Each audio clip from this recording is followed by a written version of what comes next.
누가복음 4장 1절에서 4절.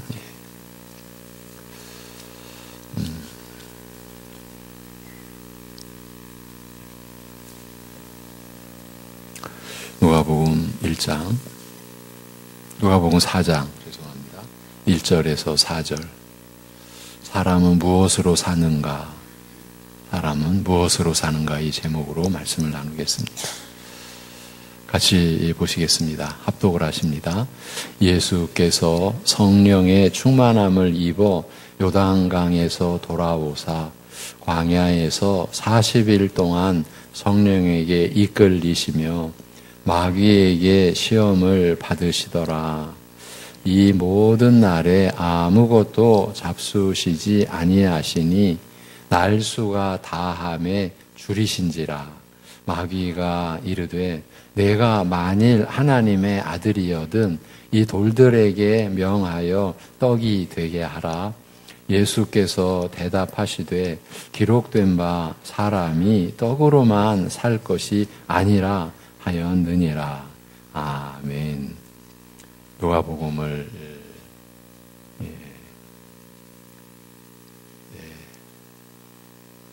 되돌아보고 있습니다.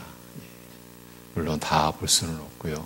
제가 누가복음을 쭉 함께 나누면서 이제 좀 이렇게 구별해 놓은 이러한 내용은 좀 더 우리가 짚어봐야 된다 했던 부분을 돌아보는데, 이제 원래는 오늘 본문 다음의 구절 내용이었습니다. 그런데 두 번째 주님이 받으신 시험 그 내용을 아예 새 시험, 주님이 우리 위에 받으신 세 가지 시험을 이참에 다시 돌아보자 해서 오늘 4장 1절부터 4절을 먼저 보게 되었습니다.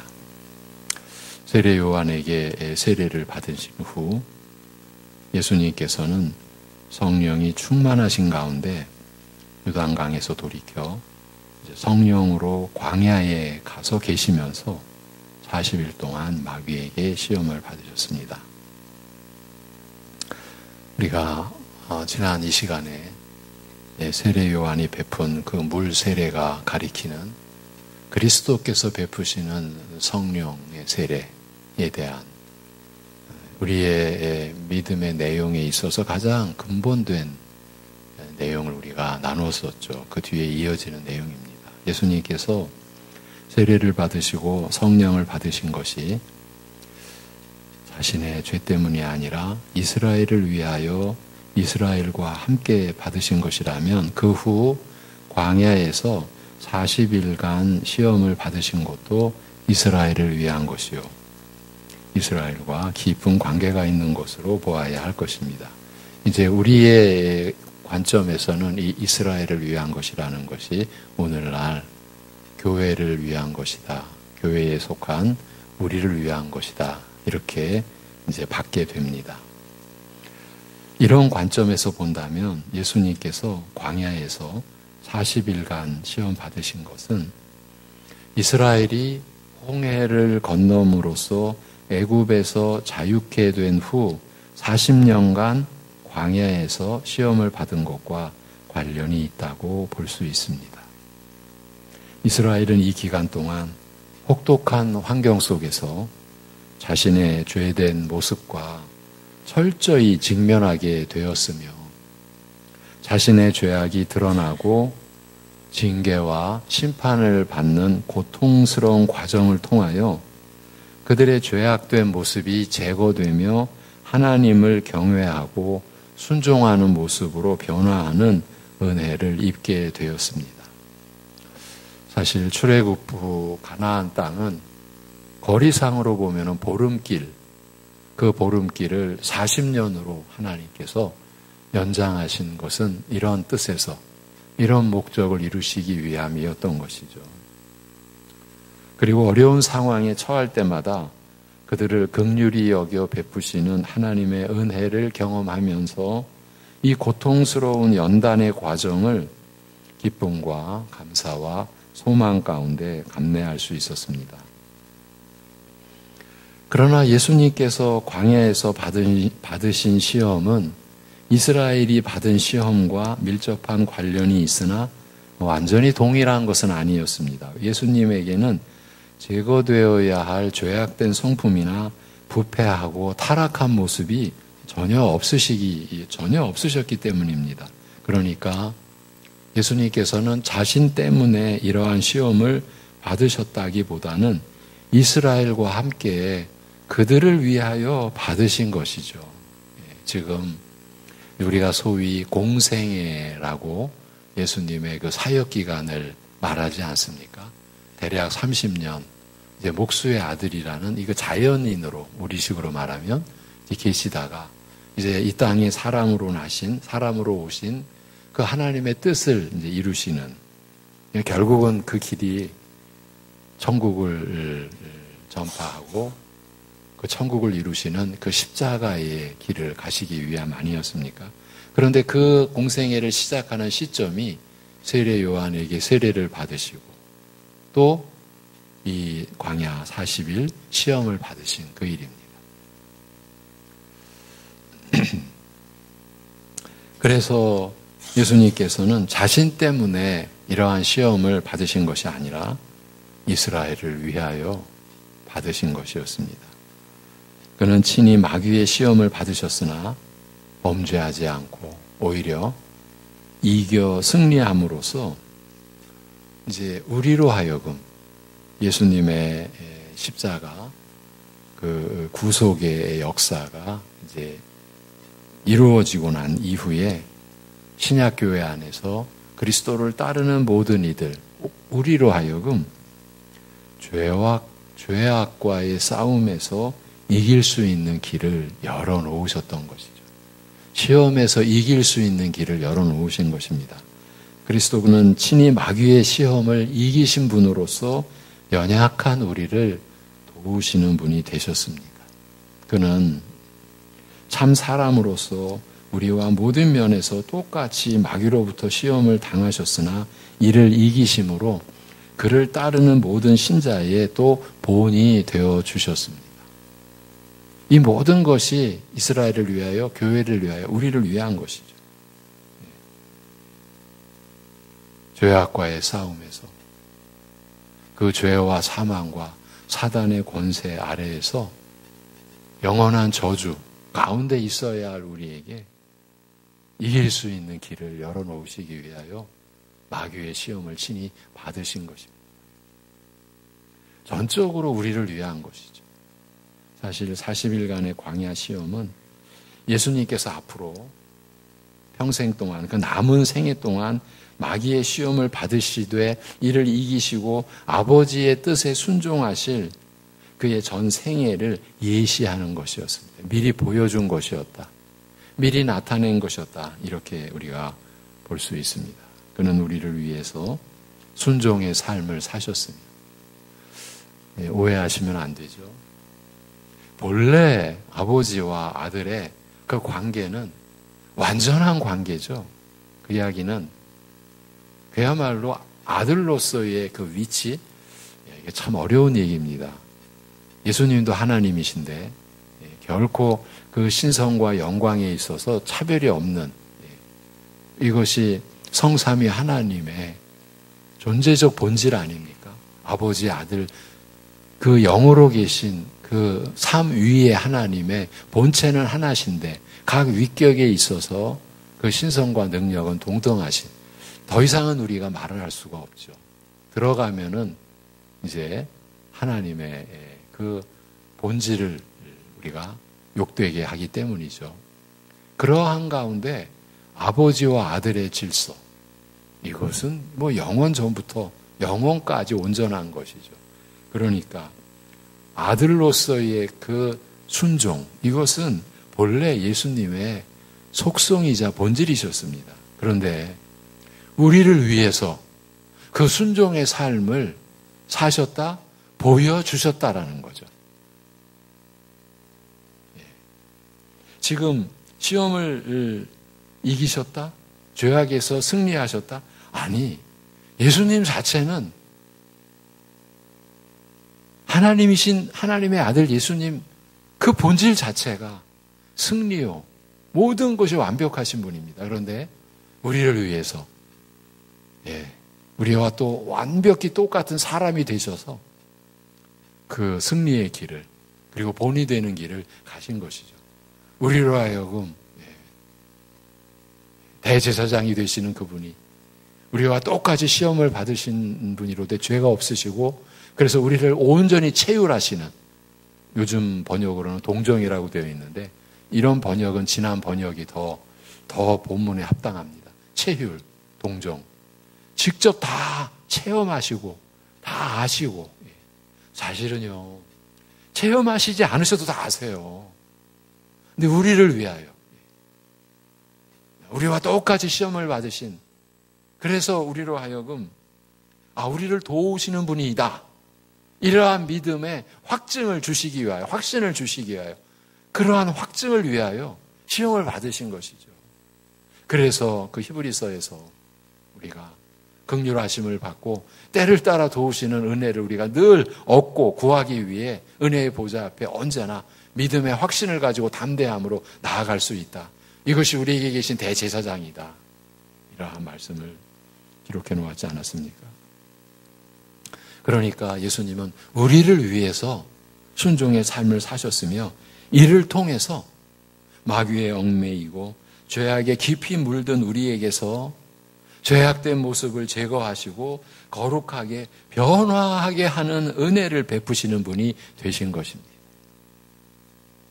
예수님께서는 그를 믿는 자에게 죄사함의 은혜를 베푸시며 성령으로 하여금 또 그러니까 우리와 영원토록 함께 계시게 하사 우리의 심령과 생활에서 죄악을 제거하시며 거룩하게 하시는 것이죠.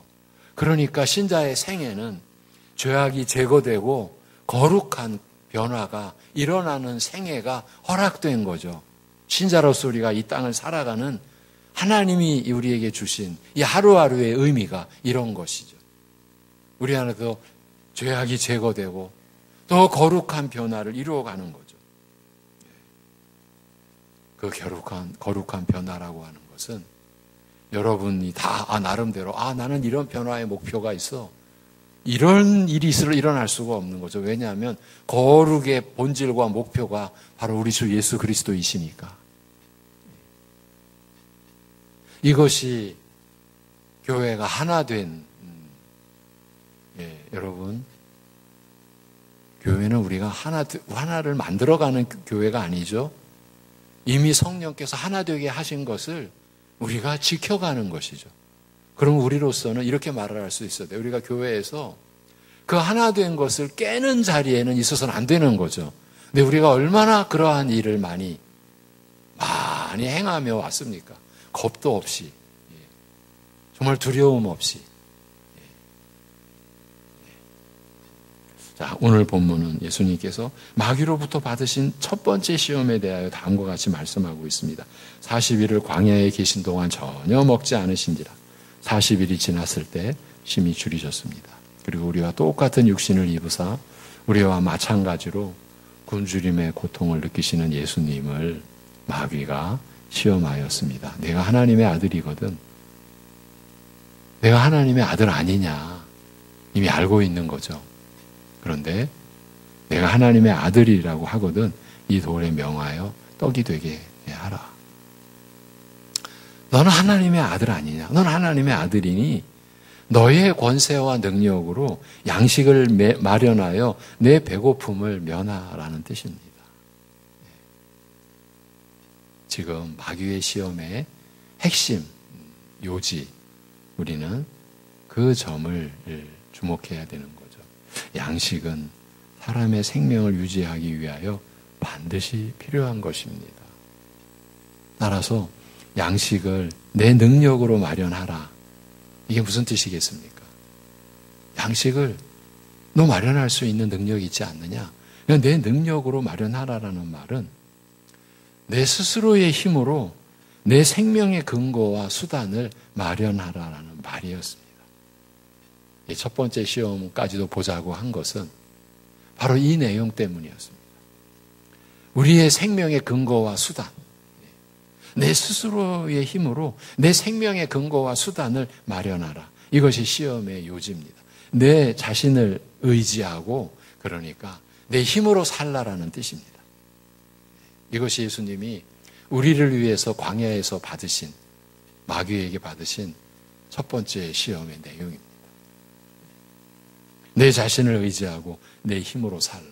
뭘 뜻하는 겁니까? 사람들이 마귀의 권세에 속아서 살아가는 게, 그렇지, 내 자신을 의지해야지, 내 힘으로 살아야지. 근데 교회 안에서까지 우리 신자에게도 어느 정도 신앙생활 하고 나면, 야, 그만큼 하면 됐지 않냐? 이제 내 힘으로 할 수도 있지 않냐? 이제 이렇게 나오는 거죠. 내 자신 의지하고 내 힘으로 살라. 내 생명의 근거를 다른 존재에게서, 다른 그 무엇에게서 찾지 말고 내 자신에게서 찾으라는 그 말인 겁니다. 이것은 인간의 자만심을 부추기는 유혹이었습니다. 죄성이라고 하는, 우리가 이제 우리의 그 죄성을 이해할 때 표현하는 이 죄성에 그야말로 가장 밑바닥에 깔려 있는 거죠. 이것이죠. 아주 쉽게 표현하면 자기 중심, 이거를 부추기는 유혹이었죠. 우리는요, 하나님 앞에서의 신앙생활도 얼마든지 자기 중심으로 할 수 있습니다. 제가 특히 코로나 국면에 들어와서 대면 예배가 이제 그야말로 포기된 상황에서 어쩌면 더 간절한 마음으로 참 수년간 말씀드렸던 내용이 특히 아마 새벽 예배의 내용이었을 것으로 기억이 되는데, 자기 믿음을 버리시라고. 여러분, 자기 믿음은 하나님을 자기 중심으로 섬기는 거예요. 조금 전에 거룩의 변화, 거룩이라는 변화의 방향과 목표는 우리 각자에게 주어져 있는 게 아니다. 나는 이렇게 변화하고 싶어. 난 이런 사람이 될래. 그건 이미 하나님 나라의 범주를 벗어난 거죠. 그것이 바로 자기 믿음이죠. 자기 중심이죠. 지금 이 시험입니다. 인간의 자만심, 자신에게 가능성을 두는 거죠. 또 자신이 할 수 있다라는 거죠. 너는 내 자신을 책임질 수 있다. 이렇게까지 나가는 겁니다. 너는 내 힘으로 살 수 있다라고 우리의 자신감과 오만을 충동하는 유혹인 것입니다. 때로 이러한 유혹은요, 윤리적 요구의 형식으로 다가오기도 합니다. 인간은 당연히 자기에 대해서 스스로 책임을 져야 하는 것 아니냐. 이런 윤리적 요구의 형식으로 부추길 수 있단 말이에요. 인간은 당연히 자기에 대해서 스스로 책임을 져야지. 인간은 자유롭게 생각하고 결정하며 자기의 자유로운 의사에 따라 행동하고, 그래서 스스로 책임을, 자신의 생존과 행동에 대해 책임을 져야 한다라고 말합니다. 이제 이런 윤리적 요구에 그런 그 규모와 형식을 가지고도 우리의 자신감과 오만함을 충동질하는 것이 마귀의 괴계죠. 동시에 이것은 인간 속에 깊이 숨기운 불신을 충동하는 말이기도 합니다. 우리는 아무도 믿을 수 없는 험악한 세상을 살면서요, 인간 속에 뿌리 깊이 박힌 거짓과 위선, 가식이죠. 여러분, 그야말로 이 사회를 어지럽히는 그 사기치는 일들, 사기꾼들. 그런데 여러분, 이걸 어떻게 표현해야 되나? 사기꾼이라고 하면 우리에게는 어떤 그 사기꾼에 대한 선입견이라고 할까? 그런 게 있죠. 제가 지금 그걸 좀 뒤집어 드리려고 하는 거예요. 일상, 어떻게 보면요, 사회의 어떤 그 질서 속에서 누구나 다 인정하는 그 질서의 어느 한 위치, 그것도 좀 높은 위치, 그리고 사람들이 다 주목하기도 하고, 그런 위치에서도 얼마든지 사기, 어쩌면 더 엄청난 사기죠. 우리가 말하는 사기꾼들은 푼돈을 사기치는 사람이라면, 이런 사람들은 정말 거대하게 한 도시의 경제적 그 기반을 흔들 수도 있고, 국가의 경제적 근간에 어쩌면 해를 끼칠 수 있는 그런 규모까지도 사기를 치는 그런 사기꾼들이 즐비한 게 이 시대 아닙니까? 그것을 어떻게 법적으로 무슨 경찰 기관이 다 추적해 못 들어갑니다. 제가 예전에 사회생활할 때 들었던 얘기들 여러분에게 다 얘기 못합니다.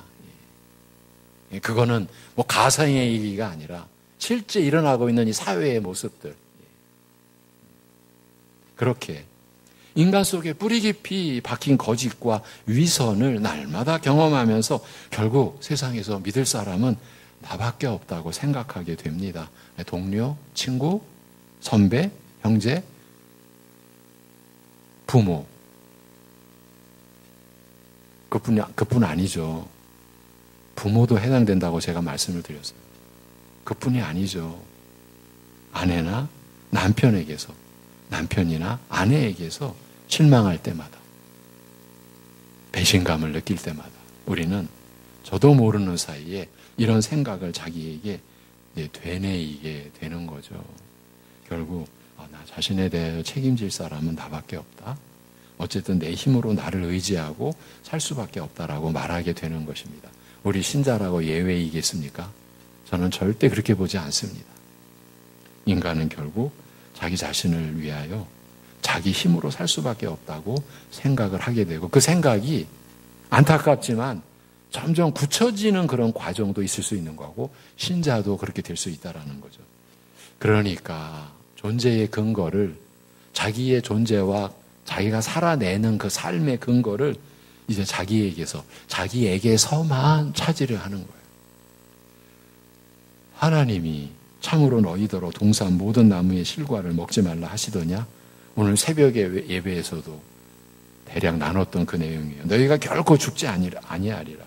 지금 하나님은 정령 죽으리라. 그런데 마귀는 결코 죽지 아니하리라. 너희가 그것을 먹는 날에는 너희 눈이 밝아 하나님과 같이 되어 선악을 알 줄을 하나님이 아심이니라고 하와를 유혹하던 마귀의 유혹과 시험도 하나님에 대한 불신을 조장하고 인간의 그 본성이 뭐예요? 자기 중심, 인간의 이기심과 독립심을 불러 일으키려는 것이었죠.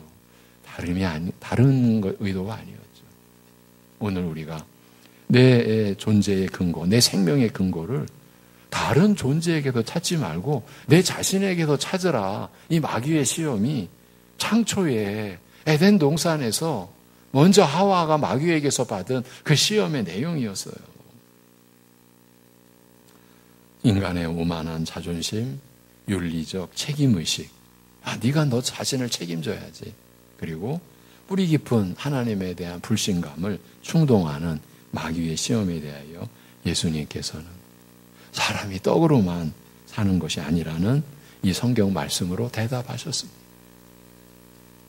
사람이 떡으로만 사는 것이 아니라고 말씀하심으로써 예수님께서는 떡 이상의 양식이 있음을 사실은 바로 예수님 그분이 그 떡 이상의 양식이셨죠. 내가 생명의 떡이라고 하셨지 않습니까?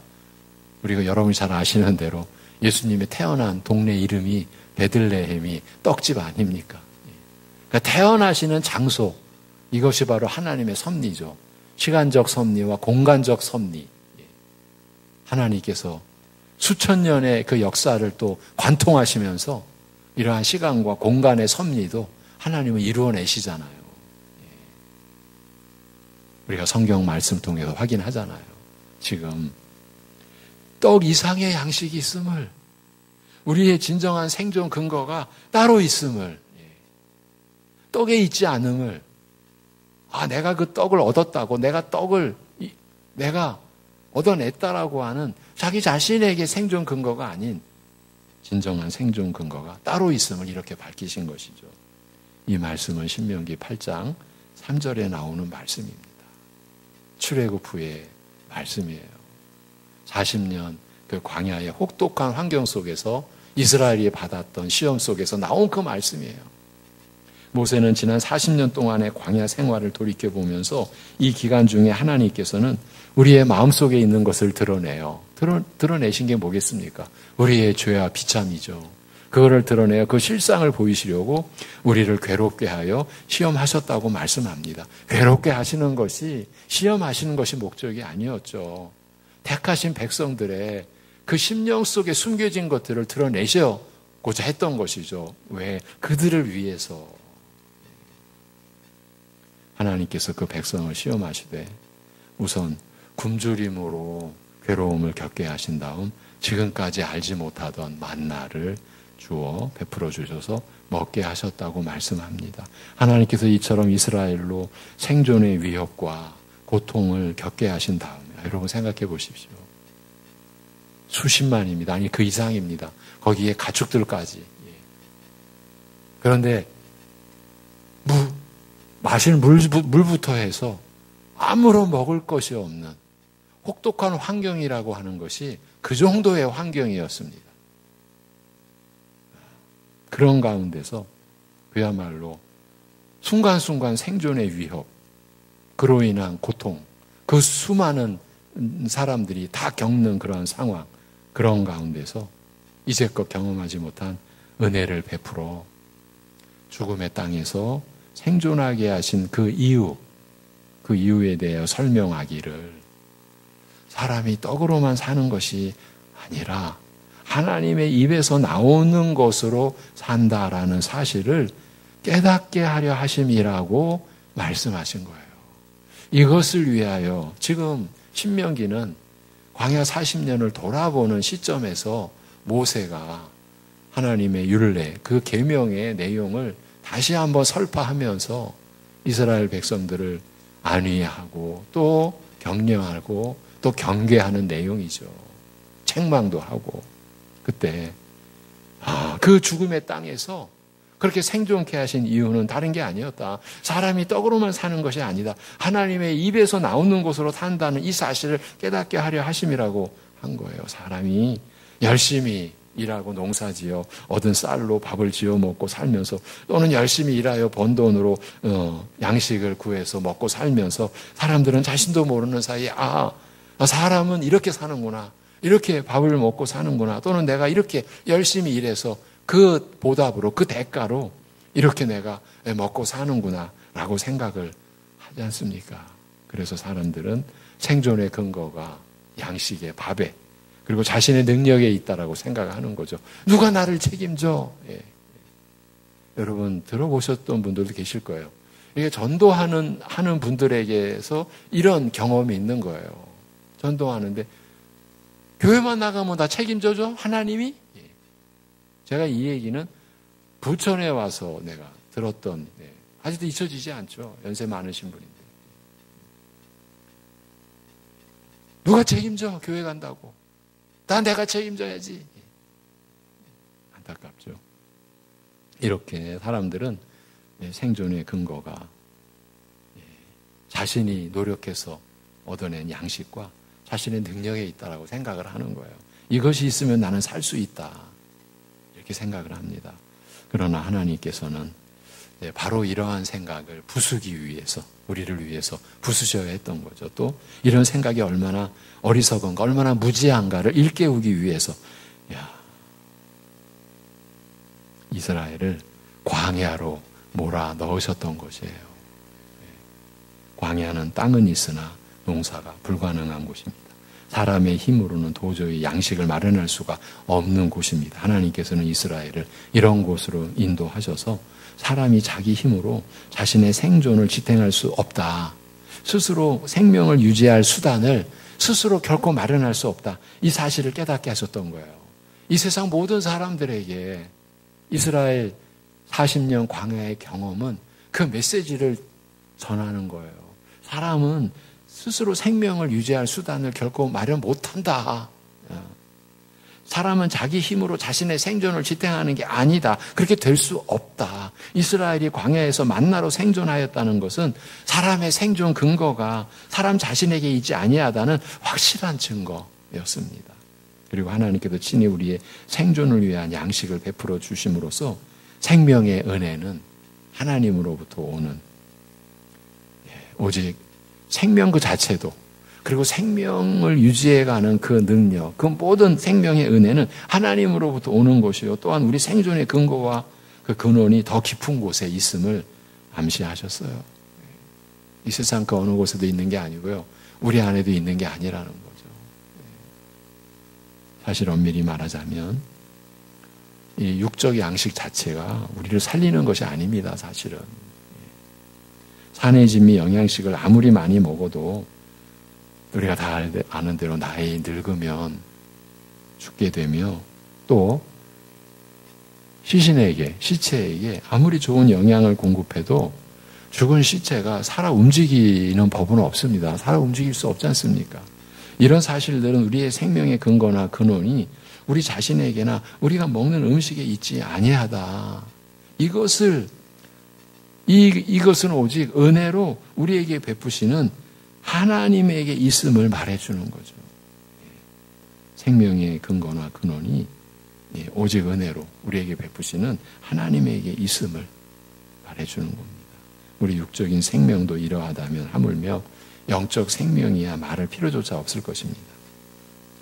내 생존과 생명의 근거를 내 자신에게서 찾으라. 내 힘으로 내 자신을 의지하여 살라. 이것이 세상 사람들이 지금도 그렇게 살아가요. 내 자신을 믿어야지. 저는 이제 운동을 이제 기본적으로 좋아하니까 운동에 관한 무슨 기사나 논문이나 그런 그 에세이 이런 기록 같은 거는 제가 좀 찾아서 보는 면도 있고요. 관련된 실화, 영화, 실제 영화 같은 거를 보기도 하는데 실제로 그런 얘기 많이 나와요. 운동선수들. 좋은 코치. 좋은 코치니까 이제 실화로 영화가 된 거죠. 근데 그 제자들에게 자신을 믿어. 자신을 믿어. 야구선수라면 투수에게 내 자신을 믿고 던져. 타자라면 내 자신을 믿고 들어가. 그렇게 말해요. 내 자신을 믿어야지.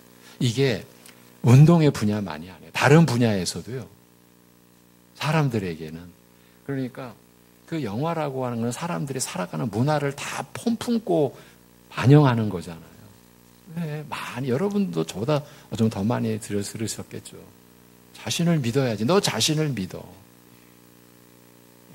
근데 제가 한두 번 이런 얘기는 했을 것 같아요. 지금 은퇴한 유명한 그 야구 선수는 마무리 투수였어요.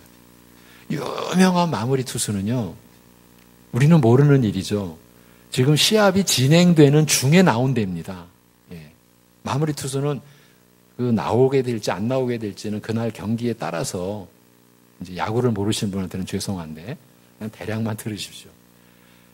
그러니까 시합 전에 나오는 것도 아니고 시합 중에는 어디 사우나 이런 데서 몸 풀다가 상황 봐가지고 나오라고 하면 그때 나와서 몸 풀고 그렇게 이제 돈 많이 받는 마무리 투수는 그런 게 그들의 문화랍니다. 우리는 경험 못 해봤지만 그런데 그 유명한 그 마무리 투수 신자는 다른 선수들보다 대략 2시간 이상 그 경기장에 나와서 뭘 하느냐.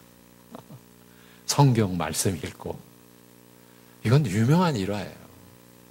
그리고 그는 공 하나하나를 던질 때마다 주님을 의지하고. 그게 본인의 일이니까. 제가 그런 기사가 있으면 저는 좀 오려놓기도 했었죠. 예전에는 그랬습니다. 그걸 볼 때마다, 그는 뭘 말하는 겁니까? 그 경기장 안에서 대부분은 다 불신자들이 많으니까 그들이 하는 모든 것은 자기를 믿기 위한 거예요. 내 자신을 믿어라. 너 자신을 믿어야지. 너 자신을 믿고 네가 경기에도 최선을 다해야지. 그런 그 속에서 그런 자기 자신에게 생존. 여러분, 그 1등 선수가 되려면 경쟁에서 이겨내야 되잖아요. 그들에게는 그게 생존이죠. 그 생존을 위해서 자기를 믿어. 나를 믿어. 좋은 선생도 너 자신을 믿어. 이게 일반인 거예요. 그런데 한 신자의 그 유명한 선수는 정말 그 나라에서 유명한 가장 많이 알려진 선수예요.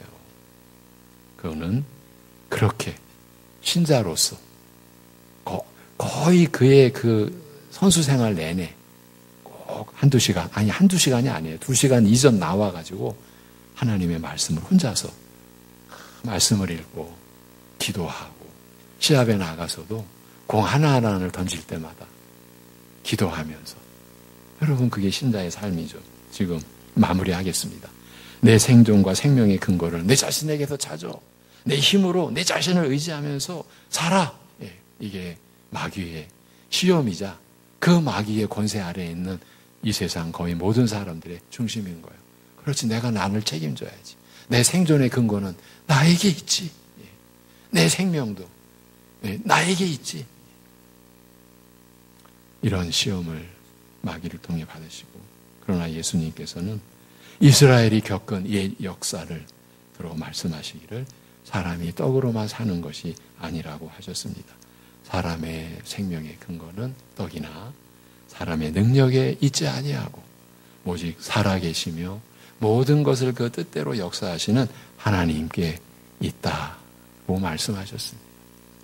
하나님께서 만물에 생명의 은혜를 베풀어 살아 움직이게 하신다고.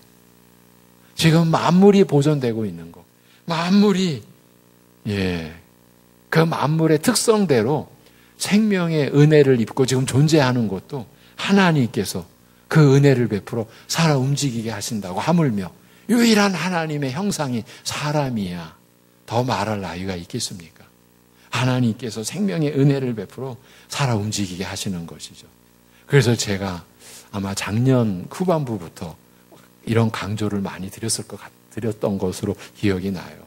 우리는 하루의 시작을 열 때 오늘도 하나님의 생명으로 삽니다. 내 것이 아닙니다. 그리고 하루를 마감할 때 하나님의 생명으로 산다고 하면서 어찌 또 오늘도 또 많이 했습니다. 많이들 우리가 그럴 수밖에 없으니까. 우리가 그런 회개의 기도를 하고 또 그날의 일용할 양식 중에서도 영적인 양식 중에서도 오늘도 나의 죄를 사하여 주옵소서. 하나님의 생명 가지고 하나님의 뜻대로 살지도 않고 하나님께 그만큼 감사하지도 않고 이게 우리의 모습 아닙니까? 오늘 예수님이 우리 위에 받으신 첫 시험, 우리의 생명과 그 생명으로 살아가는 모든 것의 근거는 여러분 우리에게 있지 않습니다. 하나님께 있습니다. 하나님께서 은혜를 베풀어 주셔서 우리로 하여금 살아 움직이게 하시는 것이죠. 기도하겠습니다. 하나님 아버지, 우리가 믿음으로 산다고 하면서 제가 살았던 것, 내 주관으로, 그래서 내 결정으로, 그것이 내가 내리는 결정이 하나님의 뜻보다 더 우위에 있게 만들고 그렇게 살았던 우리 자신을 오늘 말씀으로 돌아보게 하여 주시니 그 말씀이 깨닫게 해주시는 우리의 골수를 쪼개는 죄스러움과 함께 또한 그러한 우리를 드러내어 주셔서 죄악을 제거해 주시고 거룩한 변화가 일어나게 하시는 하나님의 뜻을 우리가 알기에 또한 감사를 드립니다. 아버지 하나님, 우리가 하루하루 살아가는 것이 우리로 인하여 나의 뜻으로 인하여 되어지는 것이 아니라 하나님의 허락하심으로 하나님이 살아 움직이게 하시는 은혜로, 그래서 우리가 무슨 일을 하든지 내 존재와 내 존재로 이루어내는 그 삶, 생활의 모든 것, 이 생명의 작용의 모든 것의 근거가 우리 하나님 아버지에게 있음을 바로 우리 주 예수 그리스도께서 이 존재의 근원에 대해서 피조물의 존재하는 근원에 대해서 말씀하여 주신 이 진리를 우리가 붙들고 그렇기에 그 진리 안에서 우리에게 공급되어지는 주님의 은혜로 그 은혜가 우리 안에서 생명의 진정한 양식이 되게 일하시는 성령님의 은총으로 우리가 살아가는 감사함과 그 즐거움을 하나님 앞에 찬양으로 올려드리고 또 그것이 서로에게는 서로를 세우는 유익이 되고 사랑이 되는 이러한 역사가 있게 하여 주시옵소서.